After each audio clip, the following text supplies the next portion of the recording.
Hello, Mark. My English name is Lina, and my Chinese name is Xu Jiaxuan. My student number is S07415050. My level at NCUE is freshman, and I major in English. Now I'm going to read the TED Talk. The title of this speech is How Revenge Porn Turns Life Upside Down, and the name of the speaker is Darieth Chisolm. Let's start. I had about 5 minutes before I was set to deliver a talk to a bunch of business owners about visibility and being on camera. After all, I was the so-called expert there, the former 20-year television news anchor and life and business coach.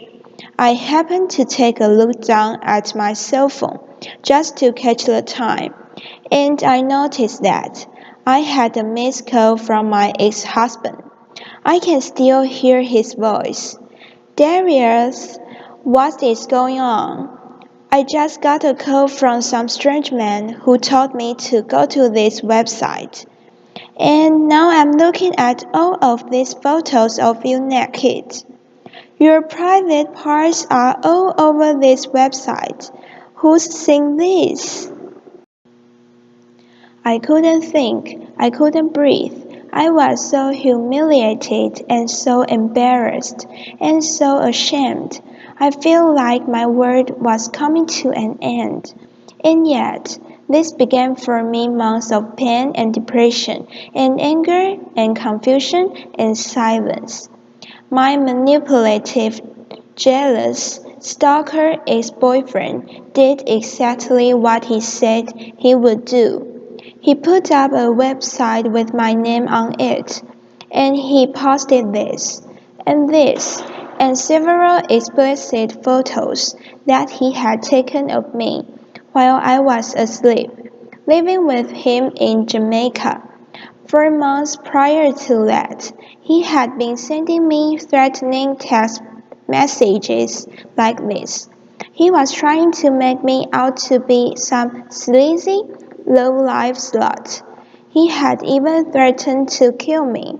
He told me that he would shoot me in my head and stab me in my heart, simply because I wanted to end the controlling relationship.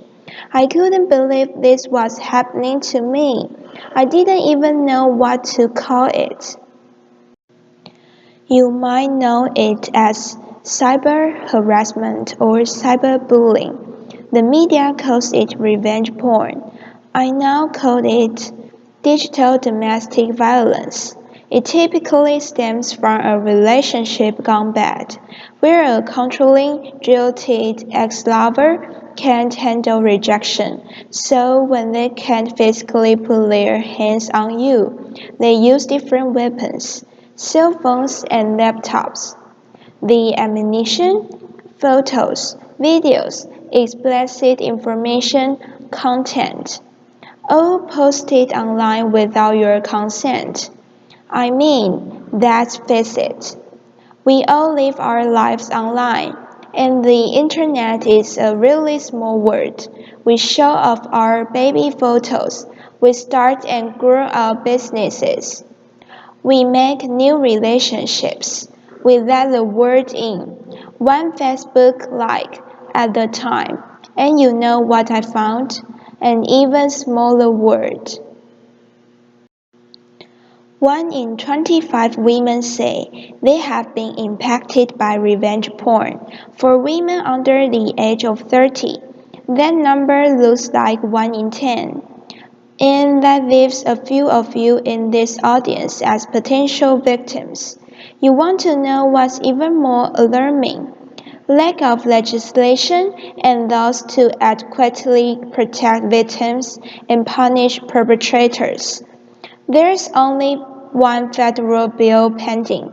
It's called the Enough Act by Senator Kamala Harris. It wouldn't criminalize revenge porn, but that could take years to pass. So, what are we left with in the meantime? Flimsy civil misdemeanors. Currently, only 40 states and D.C. have some laws in place for revenge porn, and those penalties vary. We're talking $500 fines. $500? Are you kidding me? Women are losing their jobs. They're suffering from damaged relationships and damaged reputations. They're falling into illness and depression, and the suicide rates are climbing. You're looking at a woman who spent 11 months in court, 13 trips to the courthouse, and thousands of dollars in legal fees just to get two things: a protection from cyberstalking and cyber abuse, otherwise known as a PFA, and language from a judge that will force a third-party internet company to remove the content. It's expensive, complicated, and confusing. And worse, legal loopholes and jurisdictional issues drag this out for months, while my private parts were on display for months. How would you feel if your naked body was exposed for the world to see, and you waited helplessly for the content to be removed? Eventually, I stumbled upon a private company to issue a DMCA notice to shut the website down. DMCA, Digital Millennium Copyright Act. It's a law that regulates digital material and content. Broadly, the aim of the DMCA is to protect both copyright owners and consumers. So get this. People who take and share nude photos own the rights to those selfies, so they should be able to issue a DMCA to have the content removed. But not so fast, because the other fight we're dealing with is non-compliant and non-responsive third-party internet companies. And oh, by the way, even in consenting relationships, just because you get a nude photo or a naked pic does not give you the right to share it, even without the intent to do harm. Back to my case, which happens to be further complicated because he was stalking and harassing me from another country, making it nearly impossible to get help here. But wait a minute, isn't the internet international? Shouldn't we have some sort of policy in place that broadly protects us, regardless to borders or restrictions? I just couldn't give up.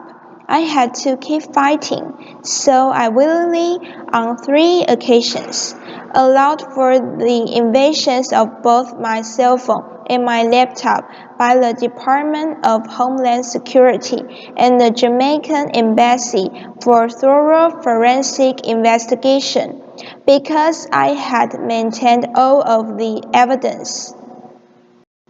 I painstakingly shared my private parts with the all-male investigation team, and it was an embarrassing, humiliating additional hoop to jump through. But then something happened. Jamaican authorities actually arrested him. He is now facing charges under their Malicious Communications Act, and if found guilty, could face thousands of dollars in fines and up to 10 years in prison. And I've also learned that my case is making history. It is the first international case under this new crime. Wow, finally some justice. But this got me to thinking, nobody deserved this. Nobody deserved this level of humiliation and having to jump through all of these hoops. Our cyber civil rights are at stake. Here in the United States, We need to have clear, tough enforcement. We need to demand the accountability and responsiveness from online companies. We need to promote social responsibilities for posting, sharing, and testing. And we need to restore dignity to victims. And what about victims who neither have the time, money, or resources to wage war, who are left disempowered, mislabeled, and broken? Two things. Release the shame and end the silence. Shame is at the core of all of this. And for every silent prisoners of shame, it's the fear of judgment that's holding you hostage. And the price to pay is the stripping away of your self-worth. The day I ended my silence, I freed myself from shame, and I freed myself from the fear of judgment from the one person who I thought would judge me the most, my son, who actually taught me, "Mom, you are the strongest person that I know. You can get through this. And besides, Mom, he chose the wrong woman to mess with." Laughter, applause. It was on that day that I decided to use my platform and my story and my voice. And to get started, I asked myself this one simple question. Who do I need to become now? That question, in the face of everything that I was challenged with, transformed my life and had me thinking about all kinds of possibilities. I now own my story. I speak my truth, and I'm narrating a new chapter in my life. It's called 50 Shades of Silence. It's a global social justice project, and we're working to film an upcoming documentary to give voice and dignity to victims.